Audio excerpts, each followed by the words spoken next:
Olá pessoal, bem-vindos ao nosso canal, eu sou o Bruno.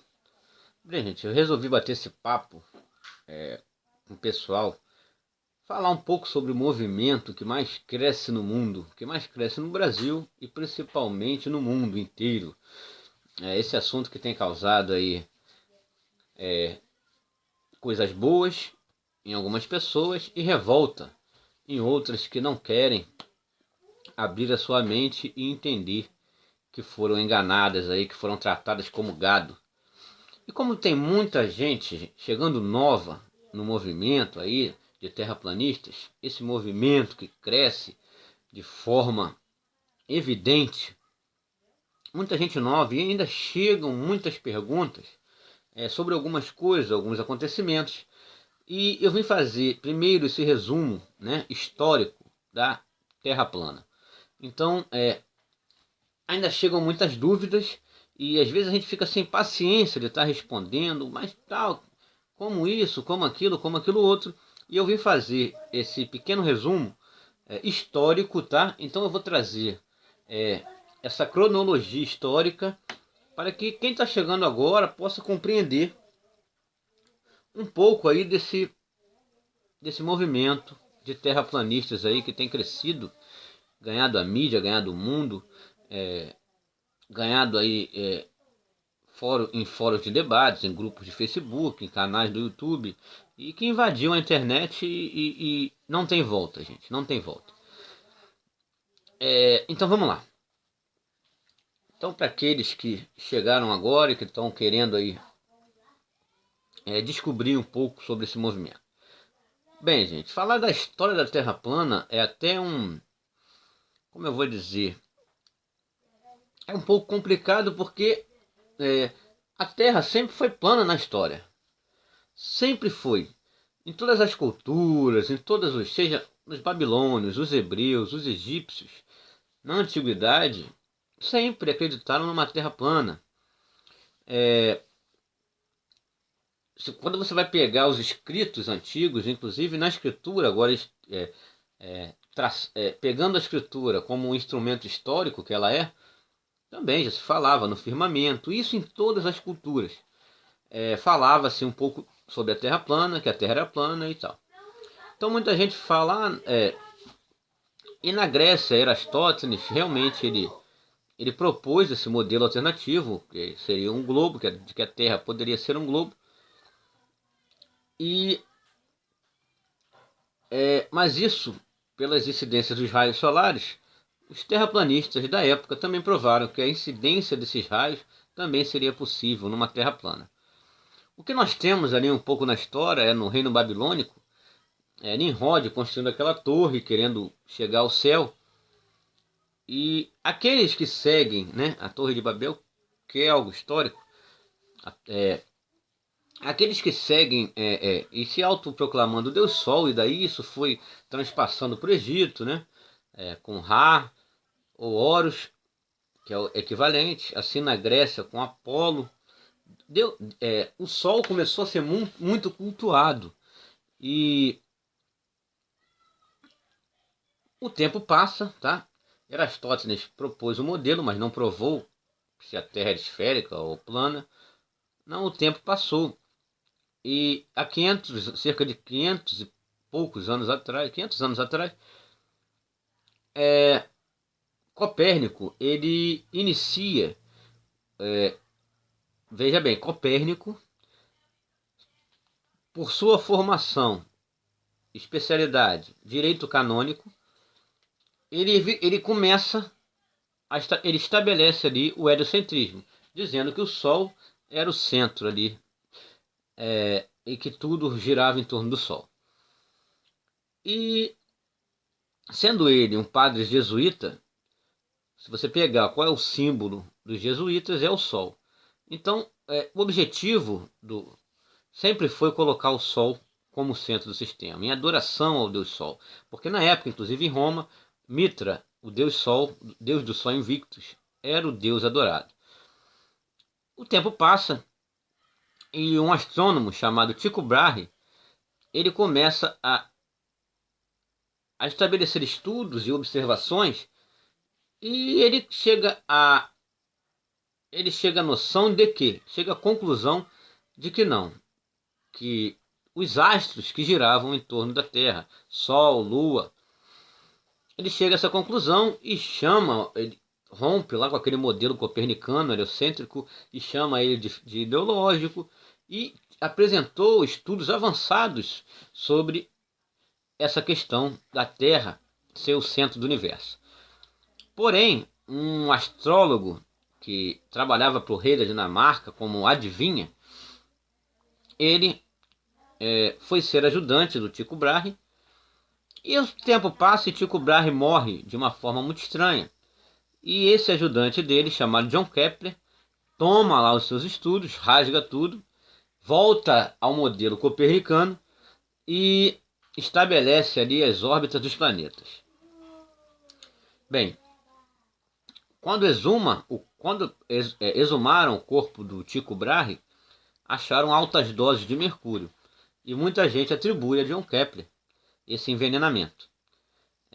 Então o tempo passa, mas existiam várias lacunas que não poderia ser explicado nesse modelo heliocêntrico, como os planetas se posicionavam e várias outras questões, até que chega, aí vem outros, né, o Galileu Galilei e etc, até que chegamos a Newton.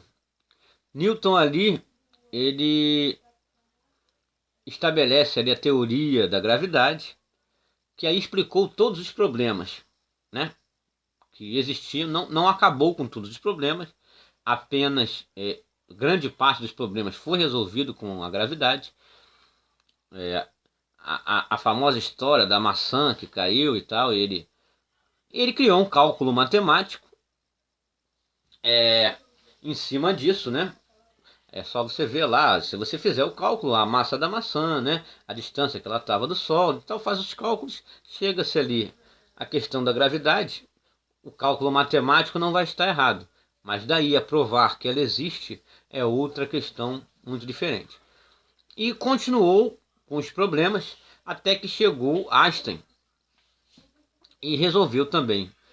O que faltava dos problemas que ainda tinha, ainda assim com a gravidade, com a inércia, Einstein resolveu com a teoria da relatividade, distorção do espaço-tempo e toda essa questão que Tesla chamou de lixo filosófico, quando ele diz que a ciência deixou de ser experimental para se tornar teoria, cálculo matemático e lixo filosófico. Mas a partir daí vem outros cientistas, como o padre jesuíta, igual a Copérnico, né? Não sendo coincidência, o padre Lamartine estabelece lá a teoria do Big Bang, um pouco de investigação, tem vídeos no meu canal, apontam para que tudo que ele falou veio pura e simplesmente da mitologia hindu. Toda a questão a ordem vinda do caos, a explosão, então tudo isso está lá escrito na mitologia hindu, do deus Shiva, do deus Brahma, as teias do universo, etc. Tudo isso está lá na mitologia hindu e o padre, na realidade, não formulou nada. Fez alguns cálculos matemáticos e continuou esse lixo filosófico aí. Então o que acontece, gente? E até onde? Tá? Até onde isso poderia ter começado? Até aí estava tudo bem. O problema é que houve um físico, tá? Então todo mundo já acreditando, a Terra é esférica, a Terra é tal. Só que houve um físico chamado Auguste Piccard, porque a Terra Colombo, por exemplo, chegou a essa conclusão quando via os navios sumir no horizonte. Então os navios provava que a Terra era esférica. Tudo isso, as grandes navegações, as viagens de circunnavegação, tudo isso foram contribuindo para que a Terra fosse esférica. Até esse ponto em que Auguste Piccard, esse físico suíço, ele que construiu um balão, e um balão que poderia resistir aí a altas temperaturas e tal. Fez um balão e subiu, ele e um ajudante, e alcançando, eu não me lembro agora quantas milhas ele subiu, mas foi bem, eu não estou me recordando agora, acima da estratosfera, alguma coisa assim. Se eu tiver errado, depois me corrija. quanto, se foi 30 milhas, alguma, eu não sei. Na realidade, a altura que Picard chegou. E aí ele viu, e quando ele voltou, tá? Quando ele chegou, ele foi e voltou, o balão caiu lá nas geleiras na Áustria, se não me engano. Ele descreveu a Terra da seguinte forma: que a Terra era um disco plano com bordas viradas para cima. Na realidade, Picard pode ser considerado o primeiro homem, né? Ele foi bem alto, o homem que tinha ido mais alto até ali. Então ele descreveu a Terra dessa forma: que a Terra era um disco plano com bordas viradas para cima e que haviam águas acima dos céus. Ele publicou o artigo na Science, inclusive, mas não foi deixado de lado, entre aspas, porque a partir daí também houve o período da Segunda Guerra Mundial, Primeira, Segunda Guerra e tal. Então o mundo estava um pouco voltado para isso, mas os Estados Unidos não deixou de fazer uma grande operação, duas grandes operações na Antártida, tá? Que foram as operações Deep Freeze e High Jump, lideradas pelo Almirante Byrd. Então, após principalmente a expedição que ele fez na década de 50, que foi uma grande expedição, com vários aviões, vários navios, eles queriam explorar lá a Antártida, e o Almirante Byrd volta, tá? Dessa expedição, e é o que eu digo, gente. Eu tenho aqui o depoimento do Trautsky falando que conversou com o Almirante Byrd e dizendo que ele falou que os aviões morreram, vários pilotos, porque os aviões batiam numa espécie de barreira intransponível. Palavras do Trautsky, tá? Eu tenho um vídeo aqui, eu mesmo traduzindo aqui as palavras do Trautsky. E tem uma entrevista do Almirante Byrd falando sobre que na Antártida haviam terras, né, muito além, não sei o que. Então tudo isso, tá? E tenho para muita gente, o que o Almirante descobriu foi o firmamento, o domo. E ao descobrir isso, ao ele voltar com essas notícias, algumas coincidências acontecem, tá? Primeira, ele morre de forma muito estranha. Segunda, cria-se cria-se a NASA, a Agência Espacial Russa. Logo depois, assinam o Tratado da Antártida, como Estados Unidos e Rússia, tá? Em plena Guerra Fria, assinam o Tratado da Antártida como signatários na mesma posição. Então, algumas coisas. Quem funda a NASA é um nazista, tá? Chamado Wernher von Braun, cujo, na sua lápide, está lá o Salmo 91, que diz: os céus declaram a glória de Deus e o firmamento a obra de suas mãos. E aí inicia-se, em plena Guerra Fria, uma corrida espacial para o homem supostamente chegar à Lua. Até que Stanley Kubrick, que gravou, tinha acabado, um ano antes, havia ganhado o Oscar de efeitos especiais com o filme 2001, Uma Odisseia no Espaço, filme esse que retratava justamente a ida do homem à Lua. Ele, no ano seguinte, a América diz que chegou à Lua lá com Armstrong. Apesar de nós termos imagens aqui, inclusive no meu canal, dos erros de gravação, das cenas e tudo mais. Então, mas porque nós sabemos que na realidade o Stanley Kubrick gravou aquele fake. E inclusive já denunciado por várias, inclusive pessoas do parlamento russo, pessoas teve um funcionário da Roscosmos agora que abriu o bico, falou que aquilo lá foi uma encenação. Então o que acontece? Aí, com relação aí da Lua, né, ficou um pouco difícil. Nós tivemos também o caso da Andrea Barnes, uma terraplanista famosa que realizou vários experimentos com várias... E teria ido, ainda não tinha essa proteção como tem hoje, turismo supervisionado, como é nos dias de hoje. Ela foi até um certo ponto, não se sabe até onde a Andrea Barnes foi. O que foi encontrado foi apenas um bilhete no qual ela disse que no bilhete estava escrito, enfim, eu descobri alguma coisa assim. Pelo teor do bilhete, o que nós podemos imaginar no bilhete da Andrea Barnes, uma famosa terraplanista que falava que a Terra era plana, que falava isso nas escolas e tal, realizava vários experimentos e ela foi sozinha para a Antártida. E o bilhete que ela deixou no final, ela foi e voltou, ela morreu na volta, e a pessoa que encontrou o bilhete, inclusive levou uma câmera, mas a pessoa que quando encontrou o corpo da Andrea Barnes, não lembro se encontrou o corpo, sei que encontrou a câmera, mas quando ele foi abrir, o filme queimou devido à temperatura que tinha lá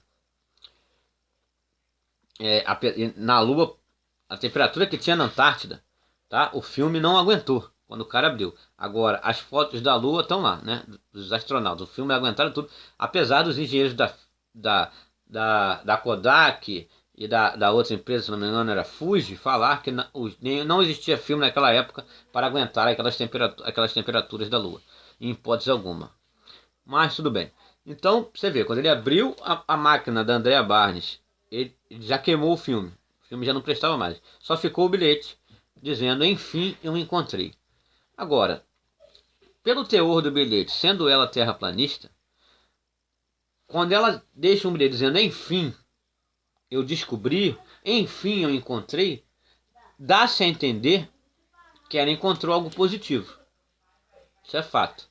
O teor do bilhete da Andrea Barnes dá a entender, pelo que ela acreditava, pelo que ela pensava, que foi algo positivo e que foi uma confirmação.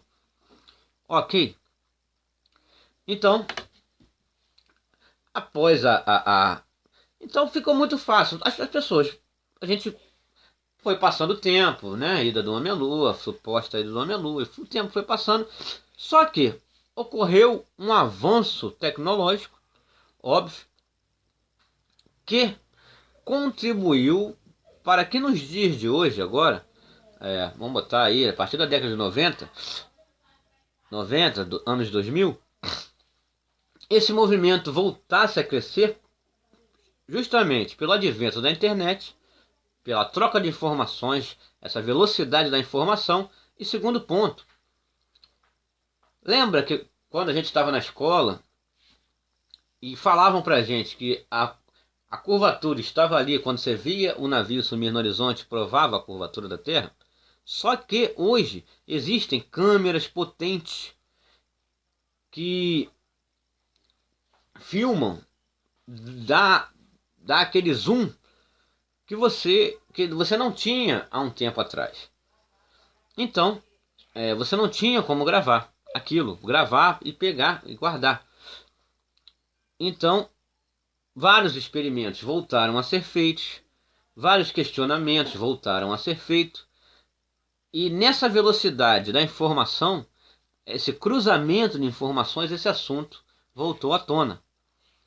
E quando você vê o navio sumir no horizonte, você pega uma câmera e aponta e volta a ver o navio some, você dá um zoom maior, volta a ver o navio de novo, até que você só não vê mais.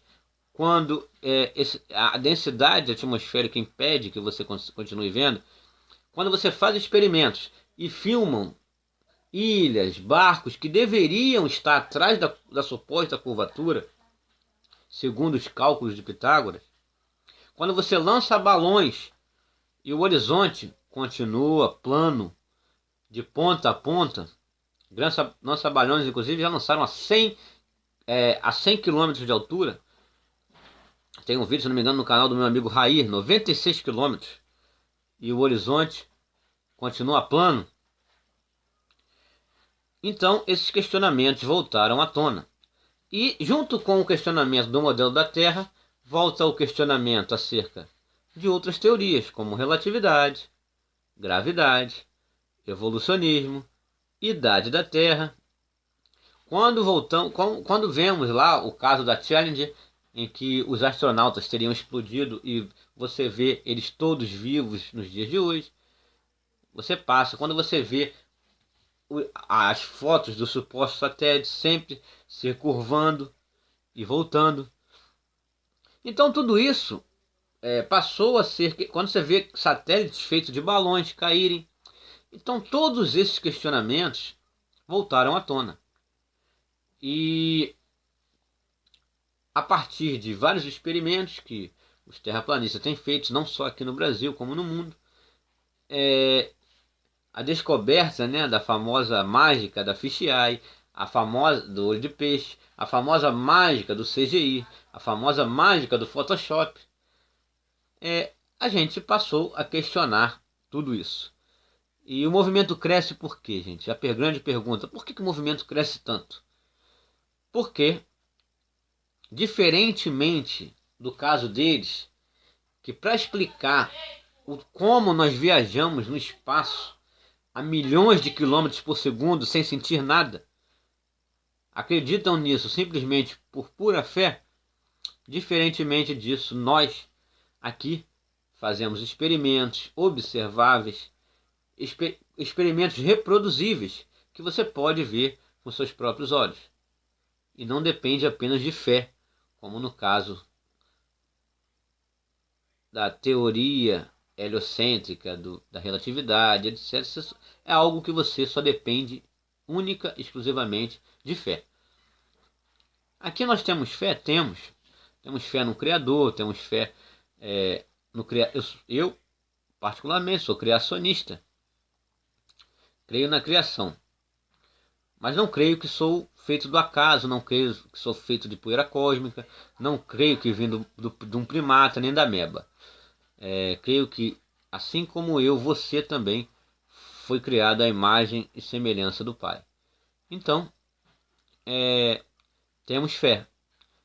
Mas com tudo isso trazemos vários experimentos científicos observáveis e reproduzíveis, bem diferente daquela pura fé com a qual trabalham a pseudociência moderna. E por isso o movimento tem crescido tanto. Então, gente, é isso. Um breve resumo acerca da história da Terra plana. Lá na Antiguidade, tudo que era previsto nos dias de hoje, tudo que é previsto, eclipses, tudo isso que acontece, eram previstos já, acreditando-se numa Terra plana. Lá no Egito, lá na Babilônia, eles já previam um eclipse daqui a 100 anos e acreditavam numa Terra plana. Então isso não impede, justamente por esses eventos serem cíclicos e as mesmas constelações estarem no mesmo lugar até os dias de hoje. Por isso a galáxia e o sistema viajando a essas velocidades de milhões de quilômetros por segundo não passam de fé, não passam de um grande fiasco, de um grande engodo que chegou para enganar, ludibriar pessoas com o intuito de individualizá-las para que você enxergue o seu próximo como primata, como ameba e não como ser humano. E assim, dividindo, eles conseguem dominar a grande massa, o gado. Então é isso, gente. Poder, dinheiro, tudo isso e domínio. Isso é os motivos desse grande engano. Esses são os motivos, alguns dos motivos desse grande engano. Então estamos aí na luta. Temos respostas para tudo? Não, não temos. Mas estamos chegando bem próximo de tê-las. E ainda que o tempo passe, nós não tenhamos resposta para tudo ainda, assim como eles não têm para quase nada, a nossa sinceridade, a forma como a gente olha no olho e procura libertar as pessoas dessa mentira, dessa matrix que foi imposta para nós. Então é isso. Por isso o movimento cresce, porque diferente deles, que possuem uma ciência baseada em fé dogmática, tá? Algo que você não pode questionar. Você não pode questionar os grandes deuses da ciência, Newton, Einstein. Se você questioná-los, você é louco, você é maluco. Que isso? Eles são deuses agora? Que não podem ser questionados? Se você questionar o sistema solar, todo esse engodo, essas velocidades, você é louco. Que isso? Mas se você... É fé. Não tem como comprovar. Estamos oferecendo aí 10 mil. O dinheiro já está lá guardado. Não é meu, porque eu não tenho nem de onde tirar. Mas o rapaz lá está guardado lá. Acabei de fazer um vídeo. Comprovem. Se não comprovam, porque é fé. Então, tão bem diferente deles, que possuem esse cientificismo dogmático, cientistas ao qual você não pode questionar, nós não, nós questionamos, somos questionados e não temos resposta para tudo ainda. Mas em breve teremos para muita coisa. Estamos aí nessa luta. Então é isso, gente. É um pouco aí da história de forma cronológica aí dessa questão da Terra plana, porque esse assunto voltou agora, é claro, com o avanço tecnológico, velocidade da informação, mais equipamentos, com mais tecnologia para as observações, tudo isso contribuiu para que esse assunto voltasse à tona e para que a gente começasse a questionar sobre essa pseudociência moderna. Um abraço, pessoal. Tamo junto.